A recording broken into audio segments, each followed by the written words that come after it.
അബി. ഇന്ന് നമ്മൾ ചെയ്യാൻ പോകുന്നത് ഒരു അറബിക് റെസിപ്പിയാണ്, തഹിനി പേസ്റ്റ്. ഇതെങ്ങനെ ചെയ്യുന്നതെന്ന് നമുക്ക് നോക്കാം. അപ്പോൾ തഹിനിക്ക് ആവശ്യമായിട്ടുള്ള എള്ളെല്ലാം ഞാൻ വറുത്തെടുത്തിട്ടുണ്ട്. ഇനി നമുക്ക് തഹിനി ഉണ്ടാക്കാൻ വേണ്ടി തുടങ്ങാം. ഇത് ചൂടാറി കഴിഞ്ഞിട്ട് വേണം ഇതുണ്ടാക്കാൻ തുടങ്ങാൻ. ഇത് ചൂടാറി വരട്ടെ, ഇതുവരെയും വെയിറ്റ് ചെയ്യാം.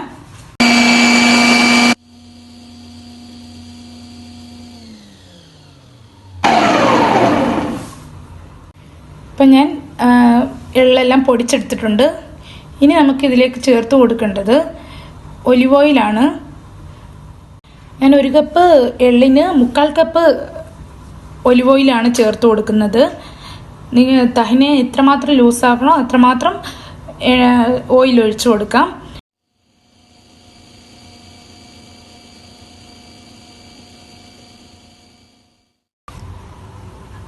അങ്ങനെ അറബിക് റെസിപ്പി ആയിട്ടുള്ള തഹിനി പേസ്റ്റ് ഇവിടെ റെഡി ആയിട്ടുണ്ട്. ഇത് നമുക്ക് ഷവർമയിലൊക്കെ ഉപയോഗിക്കാം. പിന്നെ ഹമ്മൂസിനും മുത്തബലിനും ഒക്കെ വേണ്ടി നമ്മളിത് ഉപയോഗിക്കും. അപ്പം നിങ്ങൾക്ക് എൻ്റെ ഈ റെസിപ്പി ഇഷ്ടമായെന്ന് വിശ്വസിക്കുന്നു.